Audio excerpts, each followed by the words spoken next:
There was one already in Hardhorn that was quite nice.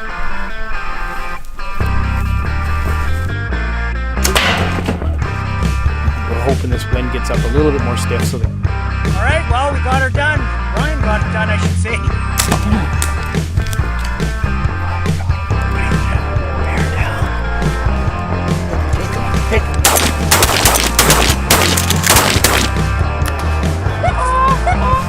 Hey you guys, I just arrowed War Pig. Yes! Hey guys, Muck here. Hey, I had a great time and learned a lot from the broadhead accuracy testing I did, but it got me to thinking of another myth or issue that comes up with sportsmen all the time, and primarily with waterfowl hunters, is the 3.5 versus the 3-inch shell. It seems like you're either or. You're not really one of each. You're either on the fence of the 3.5 or you're on the fence of the 3-inch shell and what works. So some things to note about steel is, some years ago they the government passed a law that went away from shooting lead shot, and you had to shoot steel or the equivalent of steel, so bismuth, stuff like that.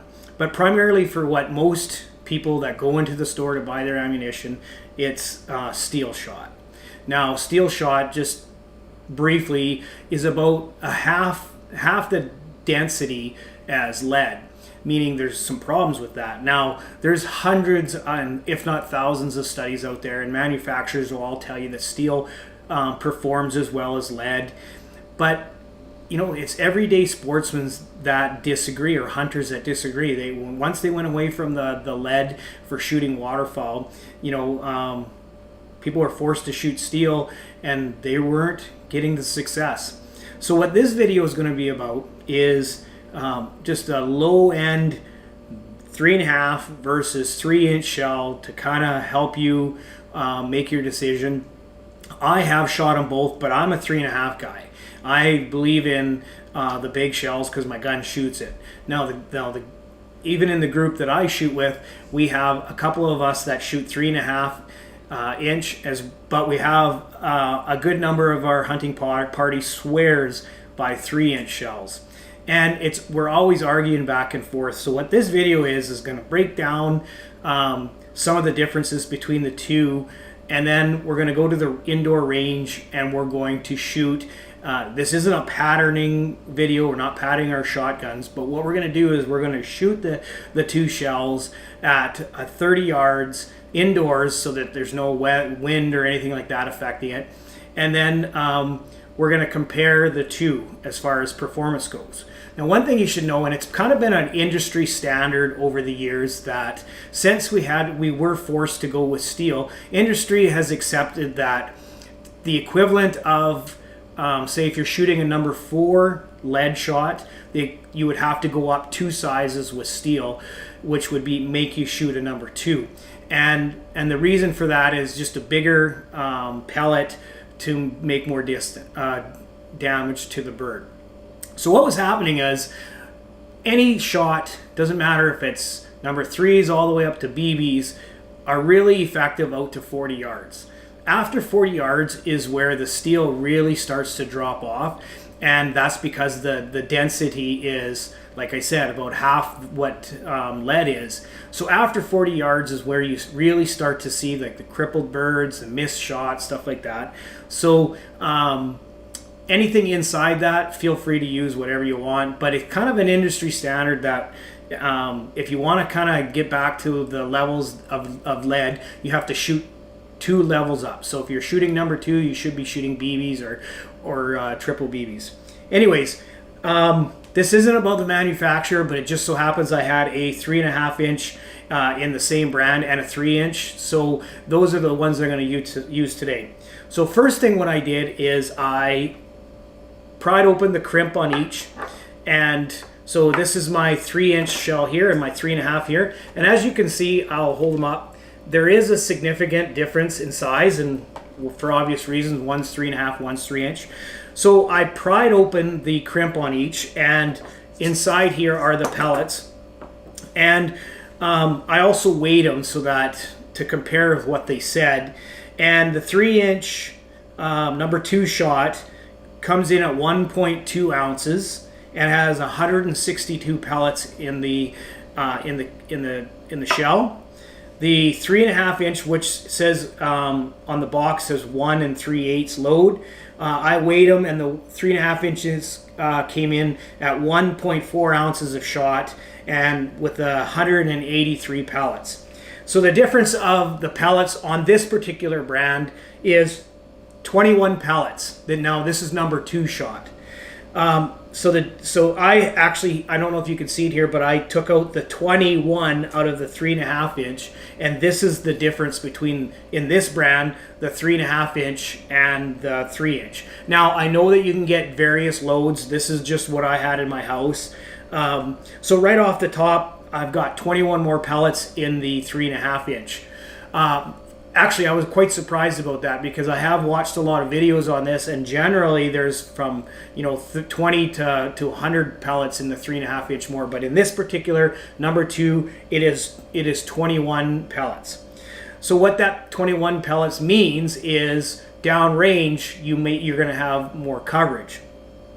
So we're going to go to the range now, and I only can shoot 30 yards in there. Otherwise I would shoot farther, and it's just too windy to do this test outside. So I'm going to go to the indoor range, and I'm going to make a 30-inch circle, and then I'm probably going to put like a 10-inch circle in the middle of that. And then I'm going to shoot both these with a modified choke. Now normally I shoot full choke, but there again, at 30 yards, I don't think it would be a valid test with a full choke, because I believe that both would perform very well. So what I'm going to do is I'm going to switch my choke into my shotgun into a modified choke, which typically would open the pattern up a little bit sooner. So I'll shoot those at 30 yards, and then what I'll do is I'll show you guys the spread on them, and then we'll count rounds inside that 10-inch circle. And at the end of the day, that's what's going to matter, is if that 10-inch. So I'm interested to know which one's going to perform. There again, like I said, I'm a 3.5-inch guy, but I'm pulling for it. But knowing that there's only 21 pellets, it shouldn't be that much. So is it worth the extra money? I don't know. But stay tuned to the range results. Talk to you in a bit. Okay guys, so I'm here at the range. It's a few days later from the first part of the video. I was going to do it at the range, but it was busy, so I had to come back at a time when it's not. Anyway, so I'm down here at the range. I've got the targets back to 30 yards. I've got one on the right, one on the left. I'm going to shoot the 3-inch on the left and the 3.5 on the right, and then what I'm going to do is I'm going to pull down the target, and I have a 12-inch circle inside the 30-inch circle down there, and I'm going to just simply count the number of pellets at each 12-inch circle to represent, a goose or a duck or something like that. Now, ideally, this should be done at 40 yards, but here I can only get 30 indoors, and outside the weather's just not cooperating to do a video outside. So I'm going to shoot this at 30 yards, and then I'm going to count that, and then maybe we can determine if the 3-inch is better for your bang for your buck, or the 3.5 is worth spending the extra money. Remember, on the 3.5 there was only 21 extra pellets in there, but we'll count the 12-inch circle to really determine if that makes a big difference. Okay, so stand by and we'll shoot these 2 rounds. Okay, first round up will be the 3-inch on the left side target.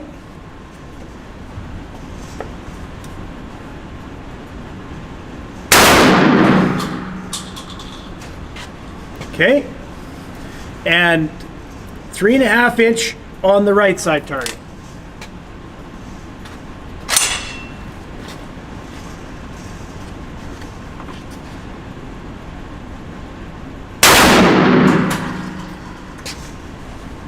Okay, I'm going to go pull the targets down, and we're going to count how many rounds are in each of the 12-inch circles. Okay guys, so I just got done counting the number of pellets inside the 12-inch circle. So on the right is a target that I did the 3-inch with, and as you can see, I did 41 pellets inside that 12-inch circle. There are quite a bit of pellets around, so it did have pretty good coverage. But here is the 3.5-inch, and it's super interesting here that I counted 60 pellets inside the 12-inch circle for the 3.5. And remember, the only difference between these two were the 21 pellets from the 3.5-inch. So at 30 yards, does the 3.5-inch outperform? Well, clearly it does, because there's only 21 pellets difference, and ironically, 21 extra pellets are in the scoring zone. Now, I think that's course coincidental, but that is the difference. So yeah, you can see for yourself that the 3.5-inch at 30 yards with a modified choke clearly has more pellets inside the scoring zone, or what we would consider like where the bird would be. Okay, gang, so that's going to wrap up my video on the 3.5 versus 3-inch. And is it worth the money to pay the little extra? It's about $5 per box extra for the 3.5. As you can see in the shooting I just did, the 3.5, which had 21 more pellets when I weighed it out, downrange at 30 yards, ironically had 21 more pellets inside the 12-inch scoring ring than the 3-inch. Now, these are the same manufacturer. They are the same number 2. I believe they're fairly close in shot. I think this was an ounce and 3/8, and this was an ounce and an 1/8. And so they're pretty close. The difference was 21 pellets in the 3.5-inch. This video is all about, is it worth the extra money? Now remember, past 40 yards is where steel really starts to deteriorate in performance. You start to get more crippled birds, you get straight up misses, and that's because steel is roughly half the density of lead. So there are other options out there, bismuth, stuff like that, that you can use to get back to the density of lead. Of course, you can't use lead for waterfowl, but all this video was about was, is it worth the extra money? And like I said previously in the video, even in our group, that we have ongoing fights all the time where guys swear by all they shoot is 3-inch, and there's a few of us that shoot 3.5-inch. So at least out to 30 yards with a modified choke, the 3.5 clearly outperformed the 3-inch. Now, there's the old saying, it only takes one to kill an animal, but more you have on target, the more success you have, less cripples, less birds getting away from you. So I hope you enjoyed this video. Give it a like, give the channel a like, and we'll talk to you soon with the next one.